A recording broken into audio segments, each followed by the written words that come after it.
निर्मम सरकार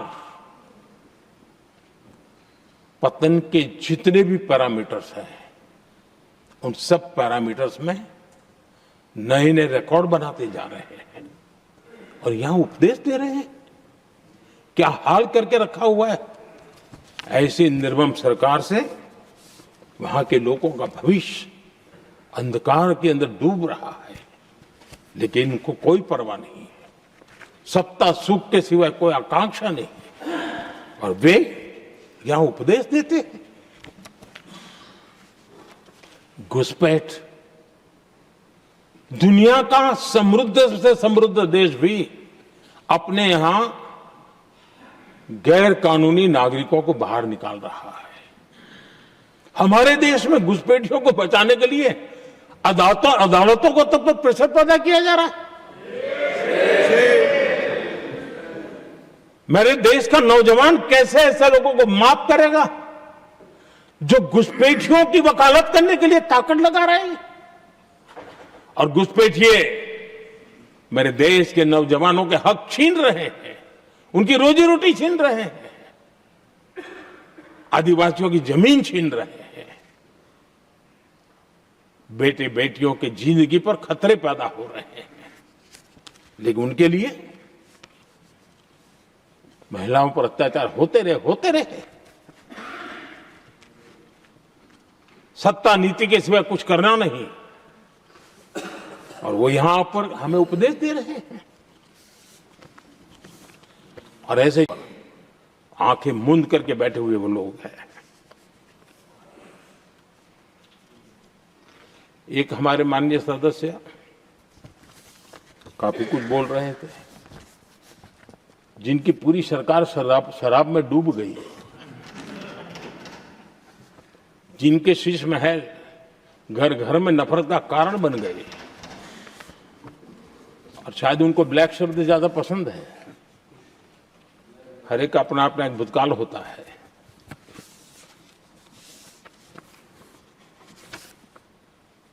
पता नहीं ब्लैक के साथ उनका क्या पुराना रिश्ता है। आदरणीय सभापति जी, ऐसे सभी साथियों से मैं आज जरूर कहूंगा,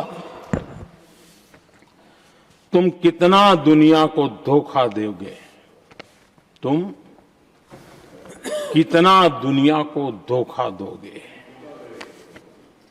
आईना देख लिया तो अपनी सच्चाई कहां छिपाओगे।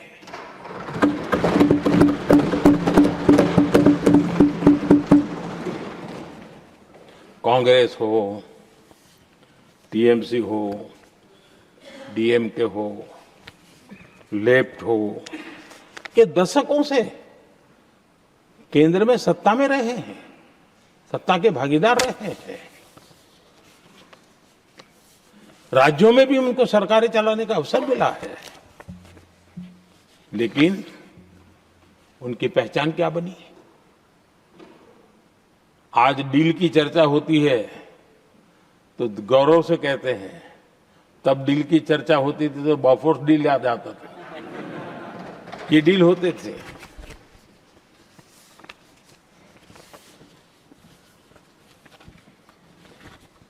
उन्होंने सिर्फ जेब भरने का काम किया।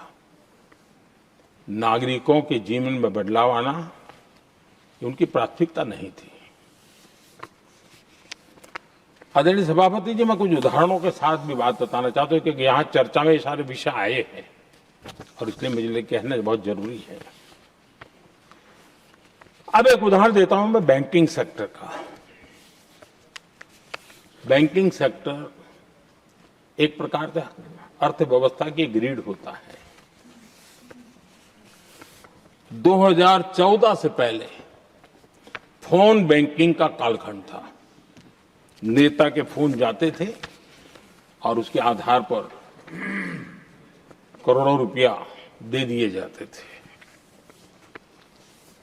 और गरीबों को तो बैंकों में दुत्कार मिलती थी, नफरत होती थी। देश की 50% से ज्यादा आबादी बैंक के दरवाजे तक नहीं देख पाई थी। कांग्रेस के नेताओं के फोन पर अरबों रुपये लोगों को दे दिए गए और जो ले जाते थे वो अपनी पर्सनल प्रॉपर्टी मान करके पैसे हजम कर जाते थे। यही खेल चलता रहा।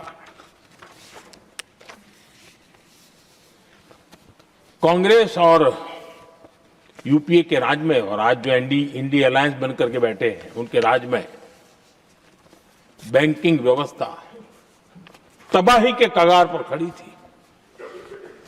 मैं नया प्रधानमंत्री के पद का दायित्व मुझे मिला, मैं एक देश के मुखिया से मैं मिला, ऐसे ही बात कर रहा था। मैंने कहा बैंकिंग की दृष्टि से हम कुछ आगे बढ़ना चाहिए। उन्होंने कहा पहले एक बार साहब जरा अभी आप नए हो, आपके बैंकों की व्यवस्था का अध्ययन कर लीजिए। हम कैसे हिम्मत करें। एक देश के नेता ने कोई ये जानकारियां थी, उसने मुझे बताया यहां इनको कोई परवाह ही नहीं। यानी एक प्रकार से उन्होंने जिस प्रकार से बैंकिंग व्यवस्था को एनपीए के पहाड़ खड़े हो गए थे। जहां भी देखो चर्चा चलती थी एनपीए का क्या होगा, एनपीए का क्या होगा, कैसे बचेंगे। आदरणीय सभापति जी, चुनौती बड़ी थी लेकिन हमने समझदारी से काम दिया। बैंकिंग व्यवस्था के सब कर्ता धर्ताओं को विश्वास में लिया। रिफॉर्म की आवश्यकता थी, हिम्मत के साथ रिफॉर्म किए, पारदर्शी व्यवस्था बनाई, ढेर सारे बैंकिंग रिफॉर्म्स हुए और जो सरकारी बैंक दुर्बल हो चुकी थी, ठीक नहीं चल पाती थी, उसको हमने बड़ी बैंक के साथ मर्जर कर दिया। और मुझे याद है किसी एक महाशय बड़े अपने आप को विद्वान मानने वाले ने लिखा था, अगर मोदी सरकार बैंकों में ये कर ले तो हिंदुस्तान का बहुत बड़ा रिफॉर्म हो जाएगा। वो काम मैंने आते ही कर दिए थे। आदरणीय सभापति जी, और इन सारी चीजों का नतीजा हुआ बैंकों में जो बीमारी घर कर गई थी उस बीमारी से बैंकों को मुक्ति मिली। बैंकों का स्वास्थ्य सुधरा, लगातार सुधरा, अभी भी तेजी से आगे दौड़ रहे हैं। और बैंकिंग का जब स्वास्थ्य सुधरा तो लेन देन का कारोबार भी उनका बढ़ा, लोगों को पैसे मिलने लगे, सामान्य व्यक्ति को पैसे मिले। ऐसे ऐसे गरीब लोगों को लोन मिले जिनके लिए कभी बैंक के दरवाजे बंद थे, बेचारा दूर से देख करके उसे जाना पड़ता था। आज मुद्रा योजना जो देश के नौजवान को अपने पैरों पर खड़े रहने की ताकत देता है, मुद्रा योजना जो स्वरोजगार की प्रेरणा देता है, लेकिन स्वरोजगार के भाषण के काम नहीं होता है, उसका हाथ पकड़ना पड़ता है।